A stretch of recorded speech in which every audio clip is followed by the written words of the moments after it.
This is the best part of waking up in Guyana. This is Jumpstart on 94 number 1. 7:32 across the country. We have joining us live in studio the outgoing U.S. Ambassador to Guyana, Ms. Sarah Ann Lynch. Good morning to you, Ambassador. How are you doing? Good morning, Gordon. I'm doing well. It's a great morning in the 592. Great to have you here. This was where you stopped for your first interview. It's one of your stops on your way out. That's absolutely It's like the beginning and the end. I know. So welcome back. Welcome back to you. Jumpstart. Oh, thank I you. know back in 2019, just after you were accredited as the U.S. Ambassador to Guyana, you stopped in here for your first radio interview. You said relations between the Guyana and the U.S. were excellent, and one of the things you'll be focusing on would be deepening the partnership even more and looking for opportunities of deepening that partnership. So have you been able to accomplish some of those things? I think with the great work of my team, which I'm so proud of, I have been able to do that. And we've really worked in three key areas: governance, prosperity, and security cooperation. And I think we've done quite a bit. On the governance side, we've been able to help strengthen institutions, important institutions like the Guyana Revenue Authority. We've worked with Guyana to become a member of the EITI, the Extractive Industries Transparency Initiative. So those efforts we're very proud of. Certainly on the prosperity side, we've brought a lot of U.S. businesses to Guyana, just told them about the story, asked businesses to take a look, explore Guyana and all the opportunities that are here. So we've gone from having a handful of U.S. companies in Guyana to over 100. Some of them are big, but a lot are small and medium. So really kind of the engine of change here for Guyana, and they're all working with local firms, cooperating with them. And on the security front, we've really deepened that security cooperation, working quite a bit with the Guyana Defense Force, the Guyana Police Force, offering opportunities for them to enhance their capacity. I think you witnessed trade winds a few weeks ago. Really a terrific exercise that involves not just the U.S. Southern Command organizes it, Guyana hosted, but it involves like-minded nations from across the region, across the globe, and where officers and staff can share experiences and learn from each other and improve their capabilities. So really, really great. Also on the security front, we're doing a lot in terms of offering courses that might help address issues such as corruption, trafficking, financial crimes. And there's an institute that we have in San Salvador, an International Law Enforcement Academy, and we're sending police officers, members of SOCU, DPP, et cetera, and they're very anxious to improve their skills in all of those areas. So I think we've been pretty successful. You can always do more. But I'm very proud of the work that we've done to deepen and strengthen this cooperation in all those areas, Gordon. Let's touch a bit on the area of security because that has always been a point of contention because while the U.S. has been playing a role and has been doing a whole lot more, as you mentioned, in assisting with security issues, we still see advisories going out from the U.S. Putting its citizens on alert about when they come to Guyana, the do's and don'ts. So how are you balancing that in terms of working with the Guyana Police Force, in terms of working with the government to ensure that there is a much safer environment here outside of those top persons in the force that may be going and get training in specific areas? How do you see yourself or the U.S. working closer with Guyana in the areas of underground security? Right. No, security is top of our list. Very important. It's important to us as we have staff that work in Guyana, so they are subject to the same issues and have the same concerns that the citizens of Guyana have. Also, it's important for Guyana to improve its security in order to attract more and more investors here. Investors really want safety, security, predictability, as we know. So very, very important. So we are working closely to improve that capacity, improve the professionalization of the forces, but give them tools that they can use to do that work on the ground. So it is that academy that I mentioned, the ILEA, the International Law Enforcement Academy.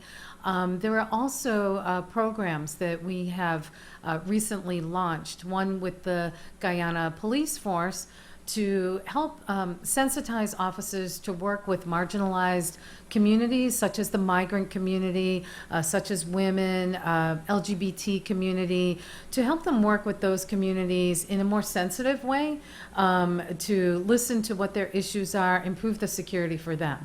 Because we really want security to improve for all citizens. Those advisories that you mentioned, that's a global effort of State Department. So it's certainly, they're not issued just for Guyana by any means. They, back in Washington, analyze situations on the ground in virtually every country. And the goal is to give U.S. citizens a heads up if they need to watch themselves in any particular setting. So our goal is to have fewer of those. I know one of the areas of security, of course, will be looking at the oil and gas sector and ensuring the security of the businesses Right. coming here. There was a report out of the Reuters news agency just over a month ago that pointed to sources within the U.S. government saying that the Exxon Mobil company was warned about doing business with certain businessmen here in Guyana. Juan, do you know of that warning? Was the U.S. Embassy a part of that, if it did take place? And secondly, does the embassy routinely say to U.S. business interests that, listen, you're coming to this country, these are the people you should not be smiling and hanging out with? What the U.S. Embassy does, Gordon, for U.S. investors is to give them an idea of what the political landscape is, what the economic landscape and the commercial landscape is in any country. And that's what U.S. Embassy Georgetown does as well. We don't instruct any commercial entity, any business to work with one firm or another firm. What we do is we give them broad information and allow them to do their kind of cost-benefit analysis and determine who should be a local partner. But we do encourage all U.S. businesses to exercise due diligence, do their homework. I'm always telling businesses to do your homework, come to Guyana with a plan, have a vision for what you want to do, and then engage with a local partner, meet several of them, and determine who you want to work with. And you have seen benefits in that area. We have seen many benefits. As I said, we've gone from a handful of companies here to over 100. Some of the most interesting are family-owned businesses that really didn't invest internationally before and until now, but they saw all these opportunities in Guyana and they came here. Many of those companies are on the southern coast of the United States, so they actually have a lot in common with Guyana. Louisiana, Alabama, they're kind of low-lying areas that deal with some of the same things Guyana deals with in terms of flooding. They also have an active oil industry. They have fishing industry. So they have a lot of things in common with Guyana. Meyer Marine is a wonderful shipping company in the U.S. It's a family-owned company that first-time investors overseas, and they chose Guyana. So we're very excited to, tell the Guyana story, and we're doing it through phone calls, webinars, trade missions. We've had huge trade missions here from Louisiana and Florida, actually, and those trade missions have resulted in deals. And this is good for Guyana, good for the U.S. We're very happy that Guyana is choosing a lot of U.S. companies to partner with as their partner of choice. I know you look at the issue broadly, but again, what would be the repercussions of a U.S. company having business deals with a company that may also be under the watch, a local company may be under the watch of the U.S. Treasury Department or the U.S. State Department or any other U.S. agency? Would there be repercussions? I don't think any U.S. company wants to do that. They don't want to go down that road. They want to work with reputable firms. They don't want to have any of those repercussions. I would direct you to the Department of Treasury. They really handle all of those sorts of issues. It's not a U.S. Embassy issue that we would deal with, but U.S. companies by and large do their homework. They do exercise due diligence, and we're happy that they do that so they have a successful experience here. I mean, that's really our goal, that we help set Guyana up for success and we help set our U.S. businesses up for success. And we really believe that U.S. businesses bring the best to Guyana. So we want to continue to be that partner of choice. U.S. businesses bring quality, excellence, on time, on budget projects that are sustainable. And Guyana has choices now. So we know it's competitive out there, but that's my job, is to fight for these U.S. businesses, and I think we've by and large been pretty successful, and we have happy companies that are cooperating and learning a lot from their local counterparts. And in the past 3 years, we have seen the visit to Guyana by two U.S. Secretaries of State. We first saw Mr. Pompeo, and then we recently saw Mr. Blinken visiting. Under Mr. Pompeo, there were a number of agreements signed under him. Could you say if all of those agreements went over? Because we know there was also that change of government in the U.S., and the new government may have different views on particular issues. So can you say whether those agreements that were signed by Mr. Pompeo, if they're being fully enforced? Because we realized during Mr. Blinken's visit, it was very short, a whirlwind visit of sorts. Yes, well, we by and large build on the person that served in that role before us. So Secretary Blinken was building on the agreements that were discussed and are or were in process during Secretary Pompeo's visit. And I am so proud to have been able to host at the U.S. Embassy 2 Secretaries of State. I mean, that's really historic. And so very, very excited. But whatever was discussed during Secretary Pompeo's time, we did build on those. Some are still in process, like the catfish agreement you might be getting to. That is still under review with the U.S. Department of Agriculture, and specifically the Food Safety and Inspection Service, FSIS.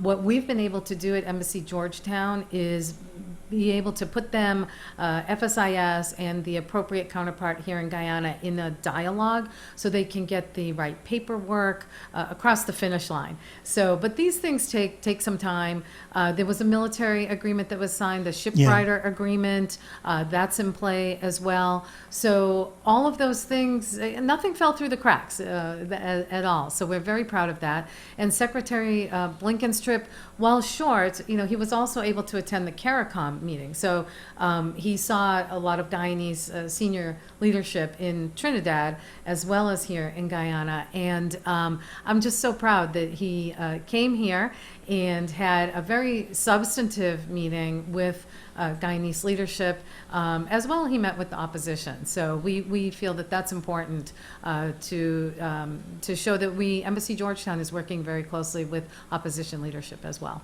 The political landscape, Madam Ambassador, when you started your tour of duty here in Guyana, it was 2019. We were in the middle of all those court cases. We had an election that went on much longer than anyone expected. True. And yourself and many of the key players in the diplomatic community found themselves on the front seat, the front bench of those elections and all that took place for those many, many months. In terms of the politics of Guyana today, what are some of the changes you have seen from that time and what took place then and where we are now 3 years later on both sides, the government side and the opposition? Right. Well, let me just start by saying I'm very proud of U.S. Embassy's work during that period of time. It was tough, as you mentioned, but we joined many international actors. I think there were over 130 countries that ended up weighing in on the election. And I'm just thrilled that the result was that the people of Guyana were listened to and that every vote counted and democracy prevailed. So I'm very, very proud of that work, although it was tough.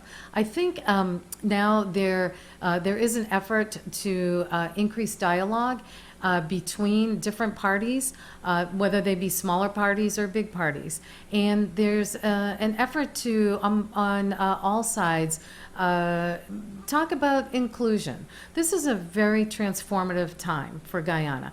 There are so many opportunities, but there's also a lot at stake for all members of society. And I'm very pleased to see so many parties talking about the importance of including all the peoples of Guyana in this new day.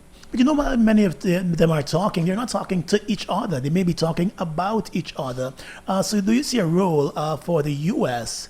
To sort of brokerage discussions between these key players? Because on one side, you're talking one Guyana. On the other side, you're talking about discrimination in one Guyana and parts of Guyana not getting a fair share of the economic bloom that we're seeing. So do you see a role for the U.S. in brokeraging discussions between them? The U.S. stands ready to help in that role, for sure. I think open dialogue, frank discussions are very important. And I think bringing the people together is key to the success, the ultimate success of Guyana. So certainly the U.S. stands ready to do whatever we can to bring all parties together. Do you think, though, Ambassador, when we flip on CNN and MSNBC and Fox News, and we see what is happening in the U.S., we see a former U.S. president facing charges in relation to his own election in the U.S., do you think that has sort of diminished the role and the influence of the U.S. on the international community to go to smaller countries and say this is what you should be doing when, back at home and in your backyard, you may not be getting the same things right? Do you think what's happening back home has sort of diminished that influence? Not at all. I think what's key to the United States are strong institutions and the law and our values, which are democracy, rule of law, and the protection of human rights, among other things. And I think our values stand strong and our institutions stand strong. And I think that is what is important to, as you said, maybe smaller countries like Guyana, to focus on improving those institutions so they are also strong. Democracy, as we know, is fragile. We've seen across the globe attempts to derail democratic authority in certain nations. And it's really those institutions, not the people, it's really the institutions that need to prevail and ensure that democracy ultimately prevails. I want to switch our attention now to COVID-19 because, the last time we spoke here in radio, you were in your office, I was across here. That's right. And the world has changed a lot during the pandemic. Everything has been virtual. I know the U.S. has been helping Guyana and many countries in the Caribbean out with COVID-19. And because of that help, vaccines were able to get around to people. So looking back now on the role the U.S. played during COVID-19, especially in assisting small countries like Guyana, tell us about that role and the success stories that you will take with you when you leave. Yeah, thank you for that. It was quite a time for all of us, wasn't it, Gordon? It was. And I remember that interview very well. We weren't sure if the technology was going to work or not, but it did. And I think we all learned so much during that period. But for the United States, the U.S. government was so proud to provide in the early days when, if you remember, there wasn't even PPE, masks and sanitizer and those sorts of things. And so we were very proud to be able to supply those. We even were able to get tents so that people, when they were standing in line to get information about COVID or whatever, they didn't have to endure the elements. We brought in multiple deep freezers to protect the vaccine when it did come in. That's through the U.S. military. That was terrific. And then the vaccine itself. I think we donated over 355,000 vaccines, the largest donation ever. But more importantly, we worked with our partners. This sort of effort was, it was important that we worked together in the region and the globe. And we worked with many of our partners to increase those number of vaccines even more through that COVAX mechanism. But I was very happy to work on those efforts as well. Our Peace Corps office even shifted their work to address messaging, to encourage people to not only mask up and sanitize, but to get the vaccine. And I remember, I think on one of our gatherings, talking about people, the need to get the jab. I think that was a Christmas event that we did together, and we still needed to encourage people to get the jab. And to be honest, Guyana did pretty well. I think within the Caribbean, Guyana did very well in addressing this issue to the point that the economy was one of the only economies that turned in a positive success story during the COVID period. So I think my hats off to Guyana for addressing those issues well, and we were glad to support. Quickly returning to the area of crime and security, the DEA office, is it still fully functional in Guyana? It's more than fully functional, Gordon. Thank you. I'm glad you brought that up. Yeah, we have a full-time attaché, and just this week, another agent arrived. So we are very happy. Guyana's been asking us for additional help in that area because they really want to get a handle on being a transit country for drugs. And I know aerial interdiction is important to Guyana, marine interdiction. So having a full DEA unit is terrific, and we are very happy about that. And as we get ready to wrap up, I just want to touch quick again on the oil and gas sector, because we're seeing the major investments being made in that sector and from that sector. But still, you take a walk around Georgetown, the ordinary person, they're saying they're not seeing the benefits to them. They're not feeling the benefits of the sector. So if you were to have a conversation with the government before you leave, that final conversation you will have, what would you say to the government in terms of putting more systems in place that can impact the lives of citizens? Right. I would say do as much as you can to show the citizens that there is an impact. There are things happening, but maybe people don't see it all the time. There are new roads being built. There are new buildings going up. There's a lot happening in the infrastructure area, but there's a lot happening in the education and health areas as well. We've been happy to be a part of that. Mount Sinai is here helping Guyana develop a complete health infrastructure to improve the quality of health care. We have the company called Coursera here, a U.S. company, and they implement short-term educational programs, especially in the health area. So there's a lot happening. I would tell the person on the street to take advantage of those things, look more broadly to see how they can take part in this new day. But it's also going to take time. I think change doesn't always happen overnight. Some of these things that are being put into place will take years, actually. It's going to be with a lot of hard work, too. And I think citizens need to know that they need to be a part of it. The government needs their ideas. They need their voices. They need their physical assistance. Guyana has a small population, so every citizen matters. So I would tell people, get educated, improve your skills, see where you can fit in and take part, and take advantage of this new day in Guyana. As we get ready for your departure and the arrival of a new ambassador, I'm quite sure there might be some conversations between you and the incoming ambassador, some whispers. So, 5 takeaways of your time in Guyana that you would say to the incoming ambassador, and what she should do to have a good time as she comes to enjoy her stay. Right. And I have had a great time. We talked about some very serious issues this morning, but I have had a great time. I would encourage the new ambassador to talk to as many people as possible. Certainly, I talk to Guyanese government leadership. I talk to CEOs and heads of companies, but I do also talk to the people. And I've gotten out to every region multiple times. I'm still hopeful for one last trip to the Rupununi, which I love. Going to see one last anteater before I take off. And I would encourage my successor to do the same. Certainly talk to people, listen to them, hear what their concerns are, and how they want to take part in Guyana's transformation. But Guyana, I do have to say to the people of Guyana, they have been so kind to me. And so they gave me such a warm welcome when I first arrived in Guyana. And the Guyanese people are some of the kindest and most polite people that I have ever met. When I fly back and forth to the U.S., meet people in the airports, they could not be nicer. And so it really has been a terrific experience for me. I'm going to miss so many things. Again, I would encourage my successor to eat all the great food. Got to have some pepper pot, got to have some of that garlic pork at Christmas, good cook up. I have enjoyed the food. I've enjoyed the birds, the nature, everything about Guyana. But it's the people. It's the people that I will miss most of all. All right, we thank you, Ambassador, for being here this morning and sharing your thoughts with us. Just like your stay in Guyana, the interview went overtime, but we had a good time nevertheless. We did. And I'm very happy you were able to answer the questions. And thank you for your service to the Guyanese people over the past almost 5 years. Almost 5 years. Thank you, Gordon. It's been a pleasure to work with you and meet you.